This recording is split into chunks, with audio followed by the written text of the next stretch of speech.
नमस्कार। स्वागत है आपका TNBC चैनल पर। आज हम लोग इस तपस्या सीरीज का 21वां पार्ट करेंगे।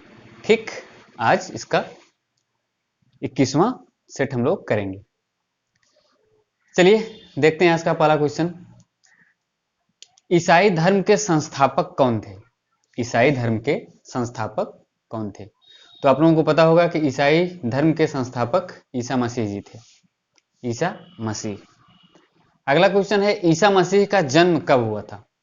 तो ईसा मसीह का जो जन्म है वह 4 ईसा पूर्व में, है ना, कहां पे हुआ था? बैथलेहम, है ना। कहीं कहीं बेथलेहम लिखा जाता है और कहीं कहीं बैथलेहम लिखा जाता है। तो ईसा मसीह जी का जन्म 4 ईसा पूर्व में जेरूशलेम के निकट है ना, जेरूशलेम के निकट बेथलेहम में हुआ था। ठीक। नेक्स्ट क्वेश्चन है, ईसा मसीह के माता पिता का नाम क्या था? तो ईसा मसीह के माता का नाम मेरी और पिता का नाम जोसेफ था। माता का नाम मेरी और पिता का नाम जोसेफ। ओके, मेरी एंड जोसेफ। ईसाई धर्म का प्रमुख ग्रंथ क्या है? तो आप लोगों को पता होगा कि बाइबल जो है वह ईसाई धर्म का प्रमुख ग्रंथ है। नेक्स्ट है, ईसा मसीह के प्रथम 2 शिष्य कौन थे? तो ईसा मसीह जी के प्रथम 2 शिष्य एंड्रयूज एंड पीटर थे। एंड्रयूज एंड पीटर, है ना। ये क्वेश्चन पूछा जाता है एग्जाम में इनके शिष्यों के बारे में, Andrews and Peter. Isa Masih को सूली पर कब चढ़ाया गया, यानी ईसा मसीह जी की मृत्यु कब हुई? तो इनको सूली पर चढ़ाया गया 33 ईस्वी में। 33 ईस्वी में ईसा मसीह जी को सूली पर चढ़ाया गया, है ना। और इनको सूली पर कौन चढ़ाया? वह रोमन गवर्नर कौन था जिन्होंने इनको सूली पर चढ़ाया? तो वह पोंटियस था, है ना। कौन? पोंटियस। ठीक। आगे है ईसाई धर्म के तृत्व, है ना।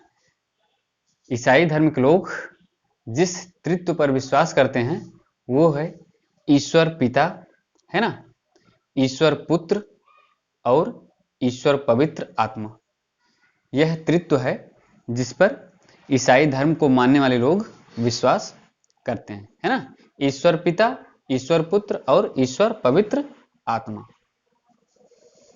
ठीक। नेक्स्ट है, विश्व का सबसे बड़ा महासागर कौन सा है?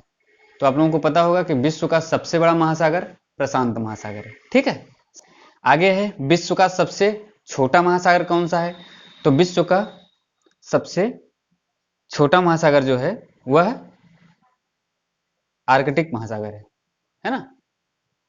इसके पहले विश्व का सबसे छोटा महासागर जो है वह आर्कटिक महासागर है। ठीक। नेक्स्ट है आपका, विश्व का सबसे गहरा महासागर कौन सा है? तो विश्व का जो सबसे गहरा महासागर है वह प्रशांत महासागर है।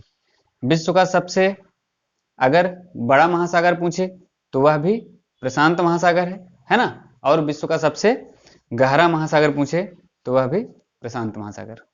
ठीक। आगे है, प्रशांत महासागर का प्रवेश द्वार किसे कहते हैं? तो प्रशांत महासागर का जो प्रवेश द्वार है वह पनामा नहर है ना। क्या है? पनामा नहर। इसकी लंबाई 82 किलोमीटर है और पनामा जो नहर है वह उत्तरी अमेरिका महाद्वीप और दक्षिणी अमेरिका महाद्वीप को अलग करने का कार्य करता है। ठीक। पनामा नहर उत्तरी अमेरिका महाद्वीप और दक्षिणी अमेरिका महाद्वीप को अलग करता है ना। इसकी डिस्टेंस 82 किलोमीटर है ना।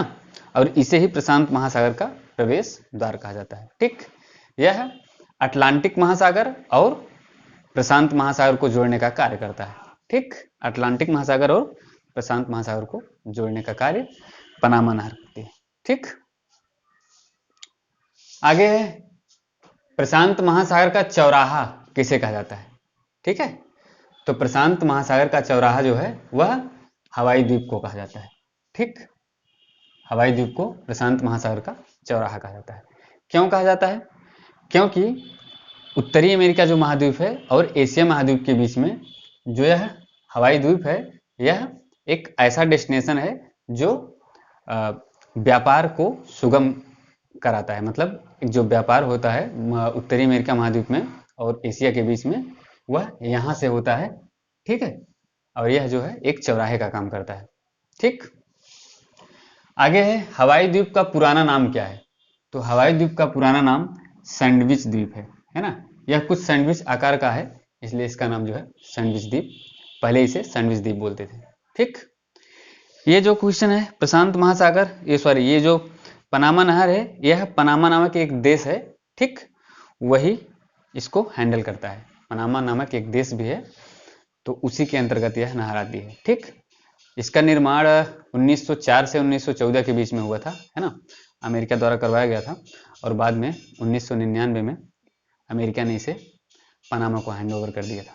ठीक, आगे है केंद्रीय लोक सेवा आयोग का गठन, है ना। तो केंद्रीय लोक सेवा आयोग का जो गठन है वह ली आयोग के सिफारिश पर हुआ था। कब हुआ था? 1926 में।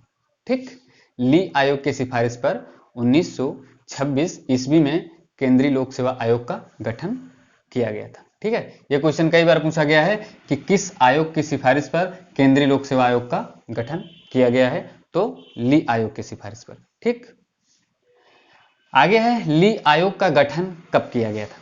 तो ली आयोग का जो गठन है वह 1923-24 में किया गया था।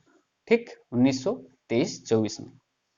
आगे, हिंदी को भारत की राजभाषा के रूप में स्वीकार किया गया तो 14 सितंबर 1949 ईस्वी को, 14 सितंबर 1949 ईस्वी को हिंदी को भारत की राजभाषा के रूप में स्वीकार किया गया। तभी से, है ना, इसीलिए हिंदी दिवस जो है वह 14 सितंबर को मनाई जाती है। ठीक, हिंदी दिवस कब मनाई जाती है? 14 सितंबर को। किस लिए? क्योंकि 14 सितंबर 1949 को हिंदी को भारत की राजभाषा के रूप में स्वीकार किया गया था। ठीक, नेक्स्ट है प्रथम राजभाषा आयोग का गठन कब किया गया था और उसके अध्यक्ष कौन थे? तो प्रथम राजभाषा आयोग का गठन 1955 ईस्वी में किया गया था, और उसके जो प्रथम अध्यक्ष थे वो थे बीजी खेर, है ना, बीजी खेर। बीजी खेर का फुल फॉर्म? तो बीजी खेर का मतलब है बाल गंगाधर खेर। ठीक, बाल गंगाधर खेर। ओके, नेक्स्ट है ध्वनि का वेग सर्वाधिक किसमें होता है?